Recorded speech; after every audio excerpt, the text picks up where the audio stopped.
ప్రియులైన పిల్లలకు క్రీస్తు యేసునందు నిత్యం శుభం పలుకుతూ చెప్పేది, నీతిమంతులు ఉన్న నీతిమంతులను తప్ప ఏ ఒక్కడిని క్షమించను అనేది ఒకటి మనం లాకట్టుకోవాలి. మరొకటి, నీతిమంతులైన రక్షింపబడట దుర్లభమైతే అనేది. ఈ రెండు ఒకదాన్ని మించి ఒకటి దేవుడు బైబిల్లో రాయించాడు. సొదొమోను కాపాడుతాననలేదు, కానీ లోతు కుటుంబాన్ని కాపాడుతానన్నాడు. యోబు కుటుంబం అంతటినీ కాపాడుతాననలేదు, భార్యను తప్ప అందరినీ చంపేశాడు. యథార్థవంతుడైన లోతు. ఇక నోవహు కుటుంబాన్ని తప్ప ప్రపంచాన్నే నాశనం చేశాడు. రాజుల వికృత పాలనలో దానియేలు దేవుణ్ణి ప్రార్థించవద్దని చెప్పిన రాజశాసనాన్ని ధిక్కరించి దేవుని కొరకు నిలబడిన నీతివంతుడైన దానియేలు సింహాల నోట పడకుండా కాపాడాడు. అందరినీ కాదు. ప్రియులరా, ఈ సందర్భాలు ఆయా తరాలలో, ఆయా కాలాలలో, ఆయా వ్యక్తుల మీద ఆయన ఈ ప్రభావాన్ని చూపుతూ తన ఆంతర్యాన్ని సమాజానికి తెలియజేసేవాడు. ఇది నా మనస్సు. చూడండి, యోబును చూడండి, నేనేంటో తెలుసుకోండి. నోవహును చూడండి, నేనేంటో తెలుసుకోండి. ఏలియాని చూడండి, నేనేంటో తెలుసుకోండి. పౌలుని చూడండి, నేనేంటో తెలుసుకోండి. కడకు క్రీస్తుని చూడండి, నేనేంటో తెలుసుకోండి.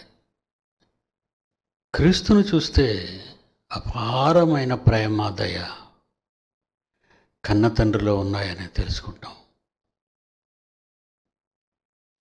నోవహుని చూస్తే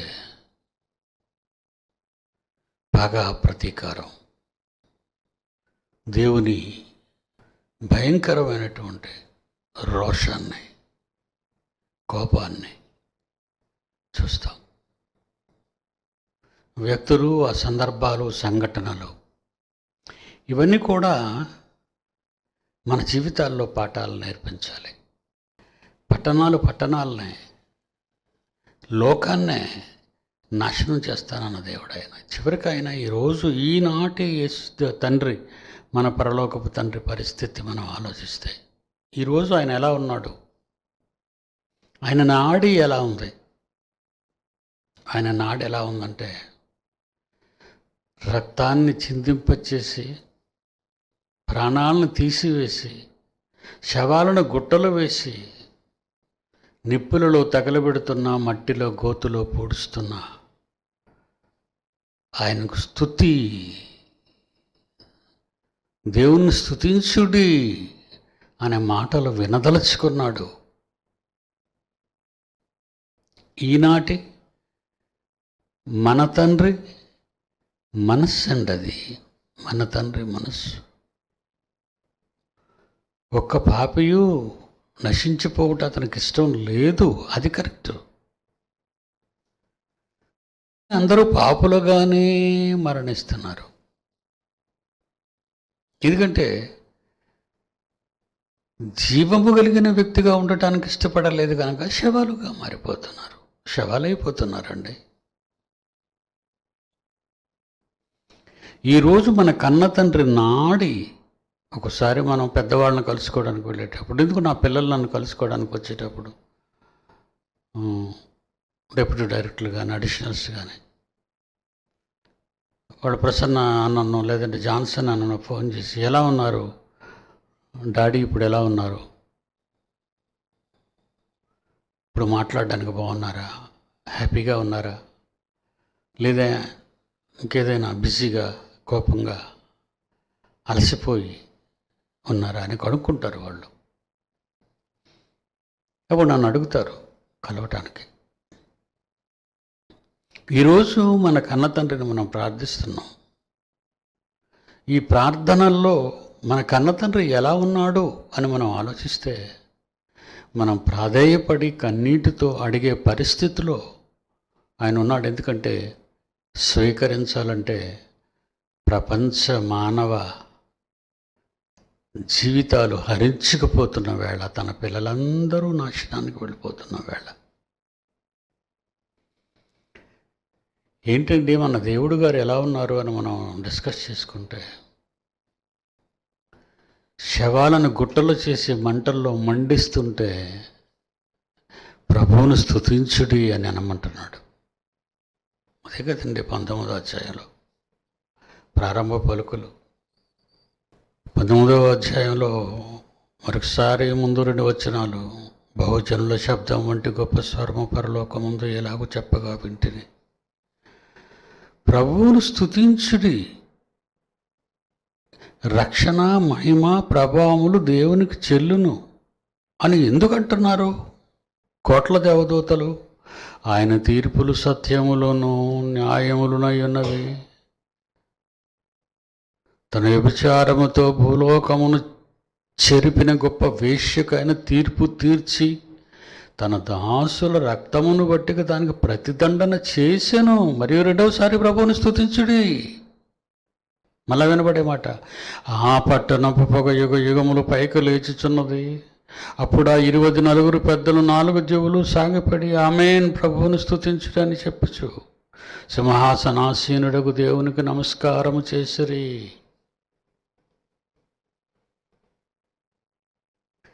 ఒక రాజును పొగిడేటప్పుడు రాజాది రాజు, రాజ మార్తాండ అని మహాపరాక్రమ, మహాభీకర, గంభీర, ఇలాగా ఒక చక్రవర్తిని, ఒక రాజుని పొగుడుతునేటప్పుడు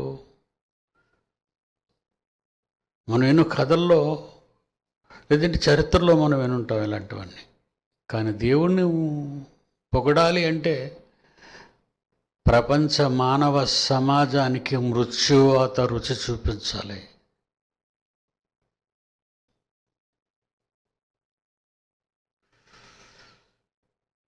ప్రపంచ మానవాళి నాశనం అయిపోతున్నప్పుడు, దేవునికి దూరమై, దేవునికి కాకుండా దేవుణ్ణి విడిచిపెట్టి, దేవుణ్ణి మరిచిపోయి, కనీస జ్ఞానం,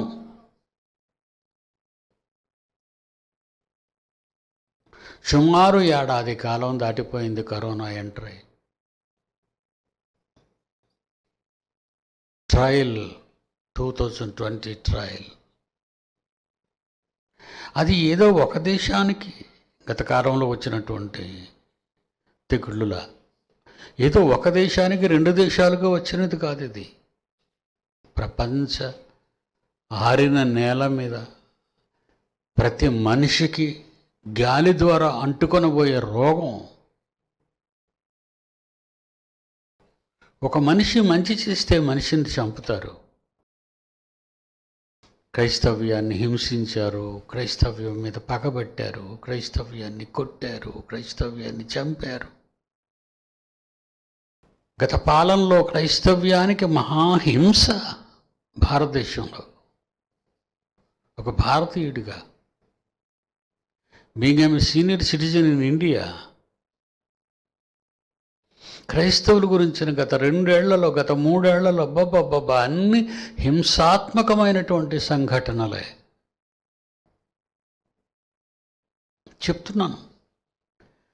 చెప్తున్నాను క్రైస్తవ్యం జోలికి రాకండి. నార్త్ ఇండియన్స్ అంతా పగబట్టారు. క్రైస్తవ్యాన్ని విదేశాలకు పంపించాలి. ఈ దేశాన్ని వదిలిపోండి, మీ సొంత దేశాలకు వెళ్ళిపోండి. ఒకే తెగ నుండి వచ్చిన వాళ్ళే మీ పూర్వీకులు, మా పూర్వీకులు. మేము ఎక్కడికి వెళ్ళాలి? ఆ రోజు నేను సమాజానికి చెప్పిన జవాబు, ద్రావిడులు కానీ, ఆర్యులు కానీ, మిడిల్ ఈస్ట్ నుంచి వచ్చిన వాళ్ళు, వాళ్ళ పిల్లలం మనమంతా. మేము ఎక్కడికి పోవటం ఏంటి?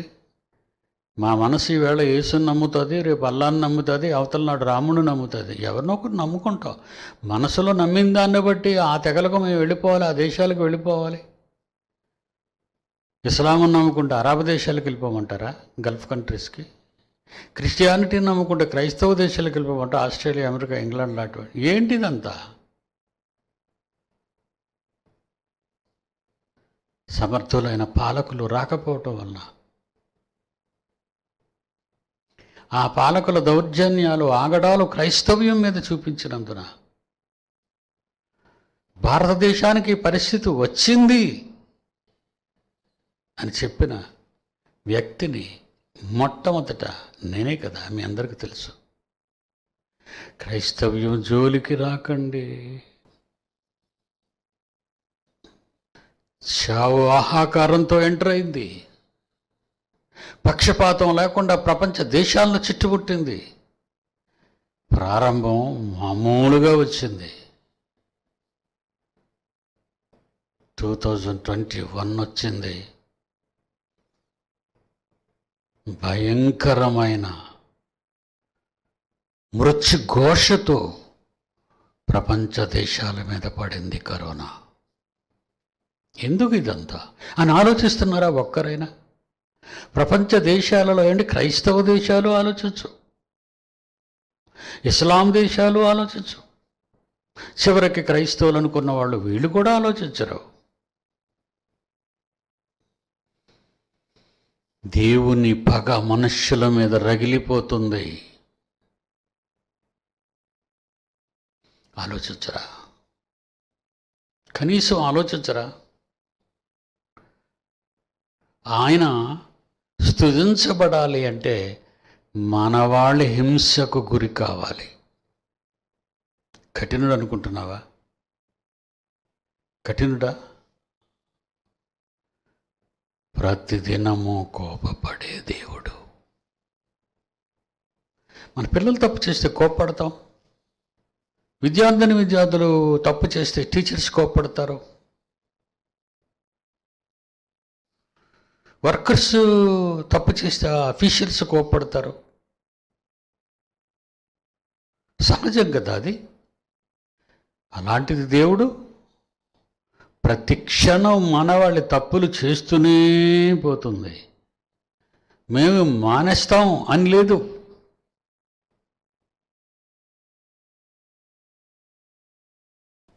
ప్రతిదినము కోపపడతాడట ఆయన క్యారెక్టర్ అది. దేవుడు ప్రతిదినము కోపపడతాడు. కీర్తనల గ్రంథం 7:11. న్యాయం, జస్టిస్.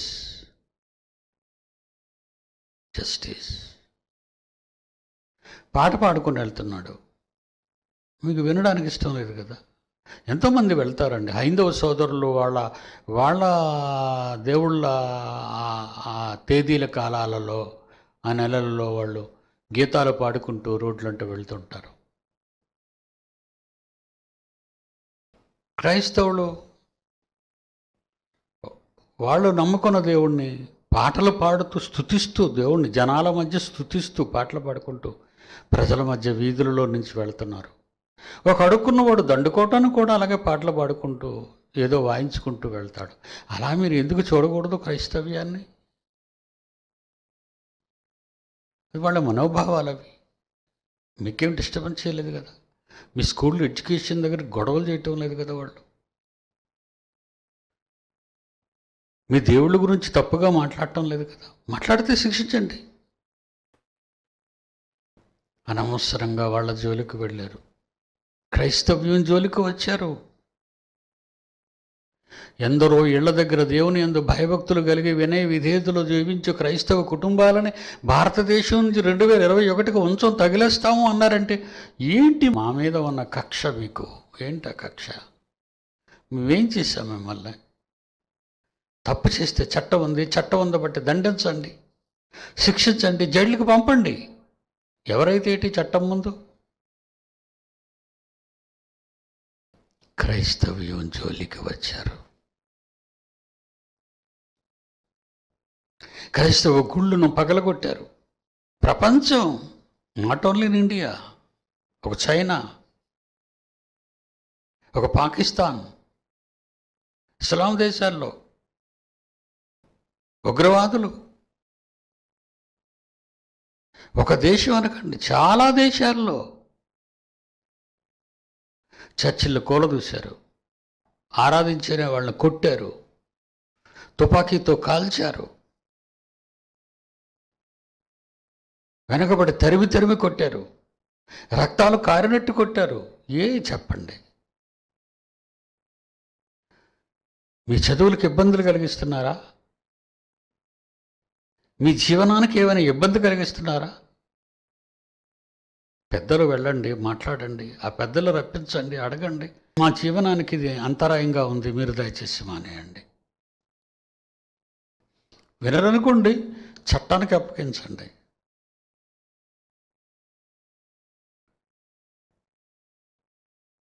మీరు అలా అడగకూడదని మేము అంటాం లేదండి. క్రిస్టియానిటీ తరఫున అలాగే అసలు క్రిస్టియానిటీ అనేది సో పీస్ఫుల్ అండి, అది చాలా పీస్ఫుల్. అది ఈ మధ్యన కొంతమంది కసాయి క్రైస్తవులుగా మారిపోయి రౌడీయిజాన్ని కూడా వాళ్ళు చలాయిస్తూ అన్యాయంగా ప్రజలను మోసం చేసే భయంకరమైన పనులు చేస్తున్నారు.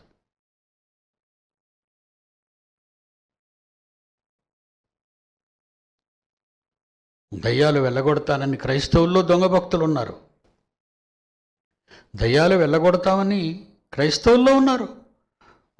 కాలు పైకెత్తుతున్నారు. క్రైస్తవుల్లో కూడా భయంకరమైన భాషలు ఆడుతున్నారు, అర్థం కాని పిచ్చి కేకలేస్తున్నారు.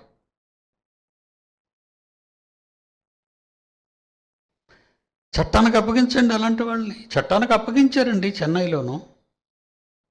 అలాంటి వాడిని చట్టానికి అప్పగించారు. వాడు ఏం చేస్తున్నాడో చూడండి. వాడొక బాబా అండి. చట్టానికి అప్పగించండి. క్రైస్తవుల్లో ఇలాంటి వాళ్ళు ఉన్నా, ఇస్లాంలో ఇలాంటి వాళ్ళు ఉన్నా, హైందవ్యంలో ఇలాంటి వాళ్ళు ఉన్నా, అక్రమాలు చేసే ప్రతి ఒక్కరిని చట్టానికి అప్పగించండి. ఏమండి, చట్టం ఉందర్రా అమాయకులైన జనాన్ని పాడు చేసి వాళ్ళ మానసిక బలహీనతలను ఆధారం చేసుకొని హైందవుల్లోనూ, క్రైస్తవుల్లోనూ, ఇస్మాయిల్లోనూ, ముస్లిమ్స్లోనూ ఇలాంటి అరాచకపు దారుణ పరిస్థితులు నెలకొన్నప్పుడు ఏం చేయాలి మనమంతా? మతాలని, మత వ్యవస్థలని వద్దండి. ఈ దేవుడు ఇది భక్తిగా ఉండండి. మనం చూసే భరించలేని, సహించలేని సన్నివేశం మన కళ్ళ ముందు చూసినప్పుడు మనల్ని కన్న తండ్రి దేవుడు ఉన్నాడు, లోకాన్ని కలిగించిన సర్వేశ్వరుడు, సృష్టికర్త. ఆయనకి ఎలా ఉంటుందండి? నువ్వే ఒక దేవుడుగా, నువ్వు ఒక స్వామిగా, నువ్వు ఒక బాబాగా, నువ్వు ఒక పాస్టర్గా,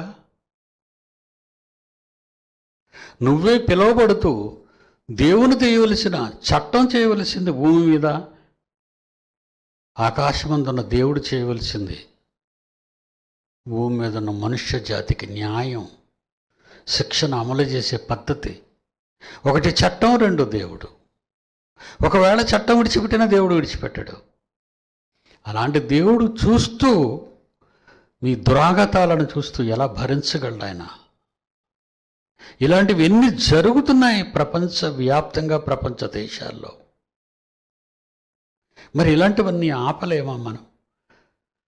ఆపాలని నా చిన్ననాటి నుండి ఎన్నో ఆశలను, ఎన్నో కలలు కన్నవాడినండి. నిస్సహాయుడనై, నిరాశపరుడిగా నా బ్రతుకులో, నా చివరి ఆయుష్కాలంలో నేను ఈరోజు ఉన్నాను. ఎవరు బాగు చేస్తారు? ఇక ఈ వ్యవస్థను ఎవరు బాగు చేస్తారు? ప్రపంచ వ్యవస్థ. ఒక ఇజ్రాయెల్ తీసుకుంటే, ఇజ్రాయెల్, సిరియన్స్, ఆ దేశానికి అటు ఇస్లాం వాళ్ళు ఉన్నారు, యువతల ఇజ్రాయెల్ వాళ్ళు ఎప్పుడు కొట్టుకోవటమే, ఎప్పుడు తగాదాలే, ఎప్పుడు కాల్చుకోవటాలే. ఒక పాకిస్తాన్, ఇండియా, ఒక అమెరికా, నార్త్ కొరియా, ఒక చైనా, ఇండియా, థాయిలాండ్, జపాన్, అన్ని దేశాలతో వైరు, గొడవలు, అల్లర్లు.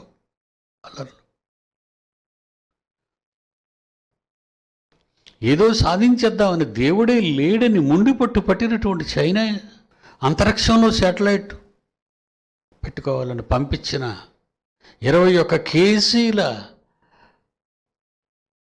ఆ యూనిట్ కూలిపోతుంది.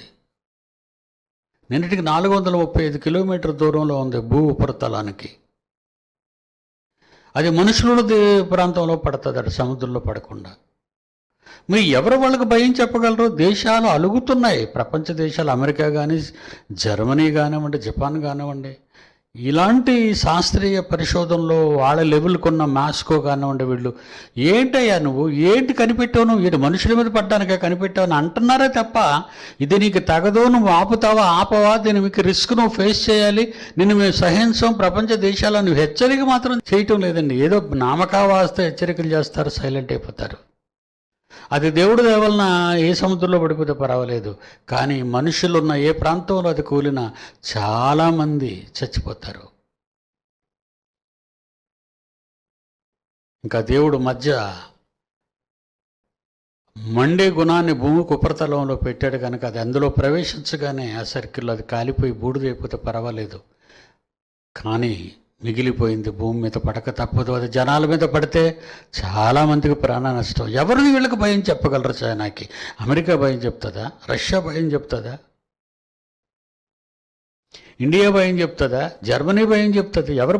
ఎవరికెవరు భయం చెప్పుకునే స్థితిలో లేరండి. కసాయితనం, రాక్షసత్వం, యుద్ధోన్మాదం, ధనదాహం, వ్యాపార దాహం, అగ్రరాజ్యంగా నేను ఉండాలి, నేనంటే నేను ఉండాలి అనేది ఈ దాహాలతో చచ్చిపోతున్నాయి, కొట్టుమిట్టాడుతున్నాయి ప్రపంచ దేశాలు.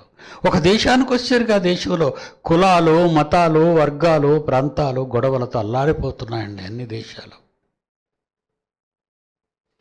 వీరిని మరి దేవుడు ఏం చేస్తాడండి? తన పిల్లలందరూ కూడా కాట్లాడుకొని కొట్టుకుంటూ చంపుకుంటూ నరుక్కుంటూ ఉంటే ఒక దేవుడు ఎలా ఊరుకోగలడు? ప్రపంచమంతా కరోనాతో అల్లకల్లోలంగా మారిపోతుంటే వీడు అంతరిక్షంలోకి శాటిలైట్ని ఎందుకు పంపించాలండి? ఇది సమయమా అండి? తోటి నరజాతి హింసకు గురవుతున్నప్పుడు, లేదంటే శిక్షకు, దేవుని శిక్షకు గురవుతున్నప్పుడు, కరోనాతో వేదన పడుతున్నప్పుడు, చావులు గుట్టలు గుట్టలుగా మారిపోతున్నప్పుడు నీకు మనసు కరగదా? ఇలాంటి గొడవలు లేకుండా ఆగలేవా? పక్క దేశంతో గొడవ వస్తే స్వదేశంలోనూ గొడవలు ఆపుకుంటారండి. పక్క దేశంతో యుద్ధానికి వస్తే స్వదేశంలోనూ గొడవలు ఆపుకుంటారు, ప్రతిపక్ష పార్టీ కానీ అధికార పార్టీ కానీ. ఇదేంటండి? ప్రపంచం అంతా కరోనాతో అలా అతాకుతలం అవుతున్నప్పుడు చైనా వాడు ఈ ప్రయోగాలు చేయటం అవసరమా అండి? ఒక నార్త్ కొరియా వాడు బాంబుల ప్రయోగం చేయటం అవసరం అండి? పిచ్చి పట్టిందా అండి? నరజాతికి పిచ్చి పట్టింది. మరి దేవుడు ఏమంటాడు చెప్పండి? దేవుడు ఎందుకు ఊరుకుంటాడు చెప్పండి? నరులు చచ్చి రక్తపాతం జరుగుతుంటే, నరులు గుట్టలు గుట్టలుగా పడవేస్తుంటే స్తుతించుడి, ప్రభువును స్తుతించుడి. పాపం చేసిన వారు శిక్షింపబడుతుంటే, పాపం చేసిన వారు దేవుడు చెండాడుతుంటే దేవుడు ఊరుకుంటాడా? మన చట్టానికి భిన్నంగా మనం నడుచుకుంటేనే మన చట్టమే ఊరుకోక మన శాఖలే మనల్ని అరెస్ట్ చేసి తీసుకెళ్ళి అయితే ఊరి లేదా జైలు శిక్ష. మన దేశమే ఊరుకోలేనప్పుడు దేశాలను కలిగించిన సృష్టికర్త, మనుషులందరూ నా పిల్లలని కన్న తండ్రి ఏమైపోతాడు? ఎవరితో చెప్పుకుంటాడు తన బాధను చెప్పండి? ఆయన మనస్సు, ఈరోజు ఆయన మనస్సు ఉన్న పరిస్థితి ఏంటో తెలుసా? భయంకరమైన, ప్రతిదినము కోపపడే దేవుడుగా కనబడుతున్నాడు. 3వ వచనం, ఆ పట్టణపు పొగ యుగయుగములు పైకి లేచుచున్నది. మండిపోతుంటే పట్టణాలు, దేశాలు మండిపోతుంటే, దేశాలు జావుతో తుదముట్టు మండిపోతుంటే, పొగ యుగయుగములు పైకి లేస్తుంటే, అప్పుడు ఆ 24 పెద్దలు 4 జీవులు సాగిలపడి ఆమేన్, అవునుగాక, ప్రభువును స్తుతించుడి అని చెప్పుచ్చు సింహాసనాసీనుడుగు దేవునికి నమస్కారం చేసిరి. దేవుడు పట్టణాలలో కూడా పొగలేస్తుంటే, దేశాల్లో నుంచి చావులు లేచిపోతుంటే, ప్రపంచ దేశాలు అల్లకల్లోలంలో ఉంటే, నిప్పు రాజుకుంటే, శవాలు రాలుతుంటే ఏమంటున్నారు? 24 పెద్దలు, ఆ 24 పెద్దలు 4 జీవులు సాగిలబడి ఆమేన్ అవునుగాక తండ్రి ప్రభువుని స్తుతించుడి అని చెప్పచ్చు. సింహాసనాసీనుడైన దేవునికి నమస్కారం చేసిరి. ఏం చేస్తున్నావు తండ్రి? ఇందాక జాన్సన్ గారు మంచి పాయింట్ చెప్పారు. పరదేశంలో ఉన్న ఆత్మలు, మరణించిన వారు శిక్షించండి.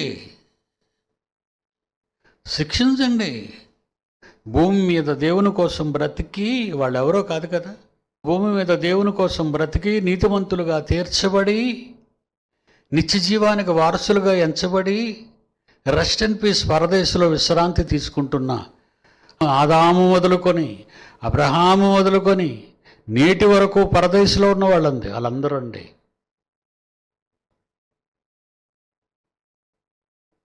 అంతే కదండి. ఆదాము మొదలుకొని అబ్రహాము మొదలుకొని ఆయనకు ముందు నోవాహు మొదలుకొని ఎందరో నీతిమంతులు, పూర్వీకులు, పితరులు, త్యాగధనులు, న్యాయమూర్తులు, ధర్మమూర్తులు,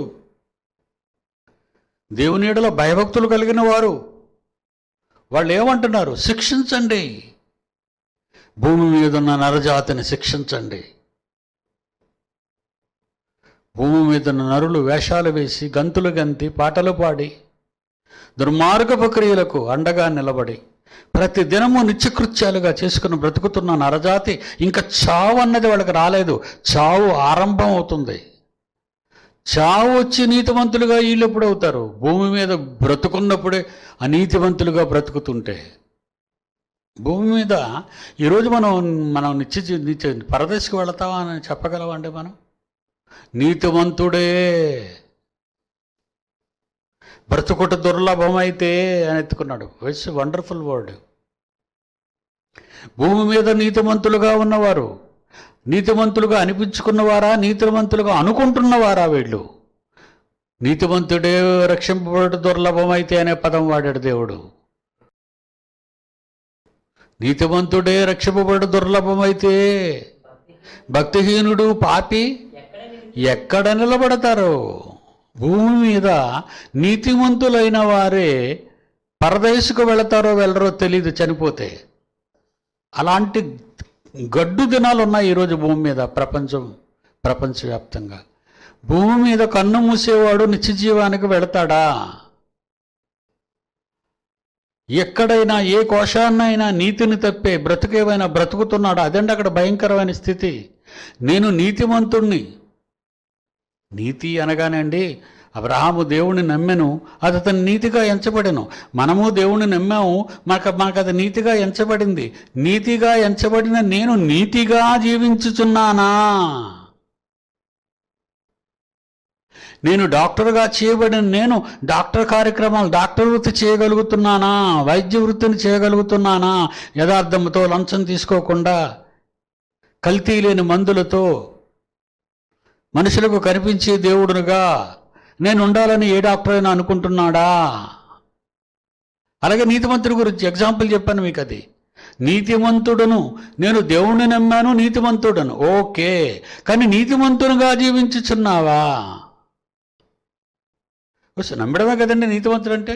పిచ్చివాడా, నమ్మటంతో నీతిమంతత్వం ఆరంభం అవుతుంది. నమ్మటంతో నీతిమంతుల లిస్టులో చేర్చబడ్డావు. నువ్వు డిగ్రీ పాస్ అయ్యి ఎంట్రన్స్ పాస్ అయితే నీకు మెడికల్లో సీట్ వస్తుంది. ఆ మెడికల్లో 5-6 ఏళ్ళు నువ్వు విద్యాభ్యాసం, వైద్య వృత్తిని నేర్చుకోవాలి. ఆ విద్య నేర్చుకున్న తర్వాత నీ వైద్య వృత్తికి న్యాయం చేయాలి. ప్రాణాలతో చెలకాటం ఆడుతున్నావా? కరోనా వచ్చిన వ్యక్తిని కరోనా వచ్చిందని లోనకు తీసుకెళ్ళి అతని వారిని ఎవరిని లోనకు రప్పించకుండా వాళ్ళే దూరం అయిపోతూ ఉన్నప్పుడు అతని కిడ్నీలు, అతని ఆర్గాన్స్ అన్ని తీసి వ్యాపారం చేస్తున్నావా? ఇలాంటివెన్నో మనం విన్నాం కదండి. ఈ లాస్ట్ ఇయర్ నుంచి కరోనా వచ్చినటువంటి పేషెంట్స్కి. నువ్వు వైద్యుడివా? ఎంట్రన్స్ రాసావు, పాస్ అయ్యావు, సీట్ వచ్చింది, 6 ఏళ్ళు చదువుకున్నావు, 5 ఏళ్ళు బాగుంది, వైద్య వృత్తి వచ్చింది. నువ్వు మంచి న్యాయముగా కనబడే దేవుడుగా నువ్వు ఉన్నావా? కనబడని దేవుని ప్రతినిధిగా, కనబడని సర్వేశ్వరుడు ప్రతినిధిగా, భూమి మీద కనబడే దేవునిగా నువ్వు జనాలకు కనబడుతున్నావా? ధర్మంగా కనబడుతున్నావా? దోపిడి దొంగగా కనబడుతున్నావా? మొన్న నా పిల్లలతో ఒక మాట చెప్పానండి. మా వీధి మీకు తెలుసు కదండి, చర్చ్ బిల్డింగ్ ఉంది విశాఖపట్నం అక్కైపాలెం. మా వీధిలో ప్రారంభంలో డాక్టర్ సుందర్రావు అని ఉంటాడు. డాక్టర్ సుందర్రావు బోర్డులు ఉంటాయండి బయట. అతనిది బోర్డు ఉంటుంది, నాది బోర్డు ఉంటుంది. నాది 3 దాటిన తర్వాత కె సుందర్రావు, ఆయన ముందు కె సుందర్రావు చనిపోయాడు.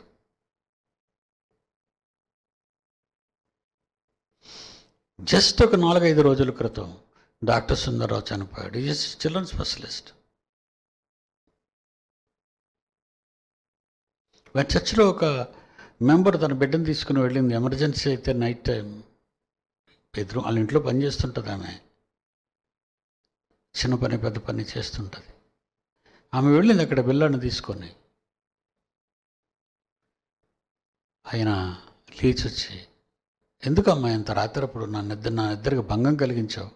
వెళ్ళమ్మా, ఎప్పుడు పడితే అప్పుడు వచ్చేటివేనా? ఇప్పుడు ఎంత అయింది టైం? అర్ధరాత్రి, రేపు తీసుకురా. అయ్యా రేపటికి బిడ్డ. లేదమ్మా తీసుకెళ్ళిపో అని వెళ్ళిపోయాడు ఇంటి లోపలికి. కనబడిన దేవుడు వారవు, నువ్వు కనబడుతున్నావు కనుక వాళ్ళని దగ్గరికి వచ్చారు. ఎందుకు ఎత్తపడుతున్నారు? ఇది ఒక పెద్ద మిస్టరీ అండి. ఆ సుందర్రావు చనిపోయాడు, ఈ సుందర్రావు చనిపోయాడు. ఈ సుందర్రావు ఇంకా మాట్లాడుతూ ఉన్నాడు. దేవుని కొరకు బ్రతకాలి. మన జీవితాలు దేవునికి అంకితం కావాలి. దేవుని నమ్మి నీతిమంతుడయ్యాను. నీతిమంతుల జాబితాలో నా పేరుంది. కానీ నీతిమంతునిగా, నీతిమంతత్వము నా క్యారెక్టర్లో ఉందా?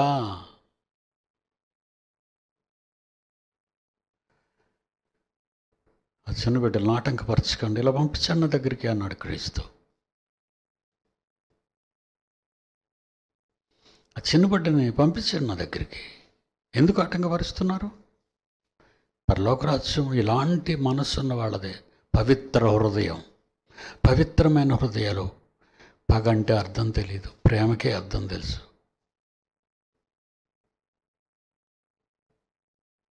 ఆటంకపరచుకోండి. ఒక ఆటంకపరచని మాట నీ నోట ఉంటే నువ్వు కొంతకాలం ఉండాలి. నువ్వు దేవుడు కనుక దేవుడు నిన్ను ఉంచుతాడు ఇక్కడ. నువ్వు దేవుడు కనుక దేవుడిగా నిన్ను కొంతకాలం దేవుడు నిన్ను ఉంచుతాడు ప్రతినిధిగా. నీ మంచి క్యారెక్టర్, నీ నీతిమంతత్వం, నీ న్యాయం, నీ ధర్మం, నీ ప్రేమ, నీ జాలి, నువ్వు బ్రతుకున్నందుకు నీ నీతిమంతత్వం ఏంటి? ఏమైనా ఆలోచిస్తున్నావా తొందరగా? దయాగుణం, ధర్మగుణం, న్యాయగుణం, ప్రేమగుణం. వాడు దేవుడు సమాజానికి కావాలి. మీరు బ్రతకాలంటే, మీరు కొంతకాలం బ్రతకాలి అంటే, బ్రతికి బట్ట కట్టాలి అంటే, నీతివంతుల సదస్సులో మీరు ఉండాలి అంటే, నీతివంతుల జాబితాలో మీరు ఉండాలంటే, అక్కడికి వెళ్ళి వాళ్ళు ఎంత మొర పెడుతున్నారండి. ఎందుకంటే వాడు భూమి మీద బ్రతికినంతకాలం ఎంత బాగో సేవ చేశారని. వాళ్ళు భూమి మీద ఉన్నంతకాలం నీతిమంతులుగా దేవుని కోసం రక్తం కార్చారు.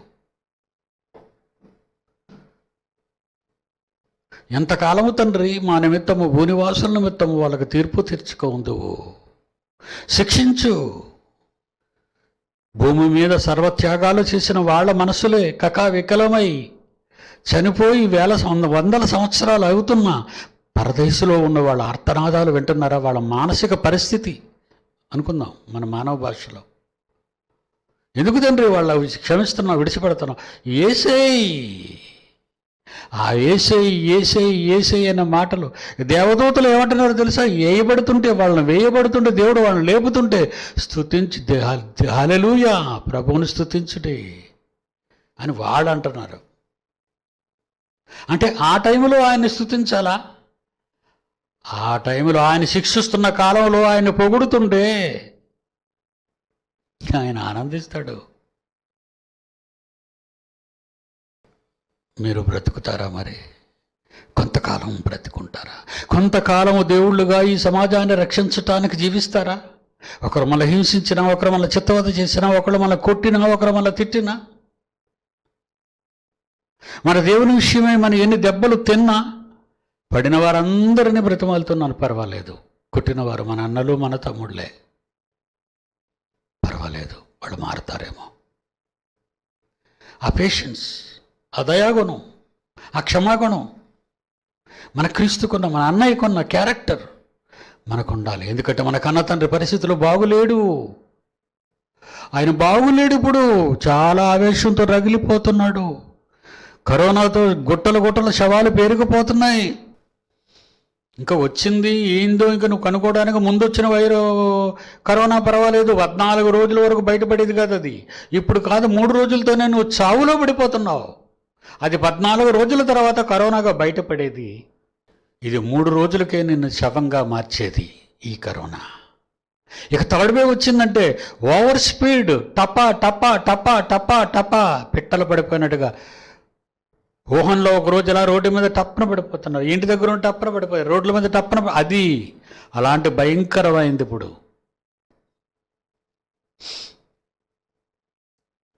దేవుళ్ళుగా బ్రతుకుతారా? నీతిమంతులుగా జీవిస్తారా? జీవితాలు మార్చుకోండి, కఠినం చేసుకోకండి. God bless you.